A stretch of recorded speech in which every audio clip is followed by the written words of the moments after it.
YCP నేతలు అసత్య ప్రచారాలు మానుకోవాలంటూ నెల్లూరు టీడీపీ నేతలు అంబేద్కర్ విగ్రహానికి పాలాభిషేకం చేశారు. డిప్యూటీ మేయర్ రూప్ కుమార్ యాదవ్ ఆధ్వర్యంలో వీఆర్సీ కోడెల వద్ద నిరసన తెలిపారు. వైసీపీ ఎమ్మెల్సీ చంద్రశేఖర్ రెడ్డికి చెందిన కృష్ణ చైతన్య కళాశాలకు నోటీసులు ఇస్తే కక్ష సాధింపులని ప్రచారం చేయడం దుర్మార్గమన్నారు.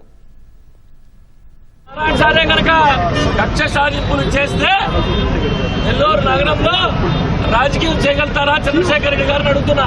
ఫ్లెక్స్ గానీ హోర్డింగ్ గానీ ఏర్పాటు చేస్తే మా మంత్రి గారు నారాయణ సార్ సైతం 48 గంటల్లో తీసేస్తాం. అటువంటిదే 26వ తారీఖున ఆయన జన్మదినం అయితే 2 రోజుల ముందే నగరం అంతా కట్టారు. మన కళ్ళకు కనబడతా ఉంది. మేమేమన్నా దాన్ని తీసేసామా, తొలగించావా? ఎక్కడైనా ఏ కళాశాలలో అయినా లోపాలుంటే ఇన్స్పెక్షన్ పోయినప్పుడు ఆ అధికారులు దాన్ని గుర్తించి అధికారులు నోటీస్ ఇస్తారు. అయ్యా నీ కళాశాలలో ఈ లోపాలున్నాయి, సర్దిద్దుకోమని. సర్దిద్దుకుంటే ఏముండదు, సర్దిద్దుకోకపోతే దాని మీద చర్య తీసుకుంటారు. ఇది ఒక ప్రక్రియ. అనేక సంవత్సరాలుగా విద్యాసంస్థలు నడుపుతున్నటువంటి చంద్రశేఖర్ రెడ్డి గారికి మాత్రం తెలియకపోవడం, తెలిసి కావాలని చేస్తున్నాడు మాకైతే తెలియదు. కానీ ఇది ఏమాత్రం కరెక్ట్ కాదు.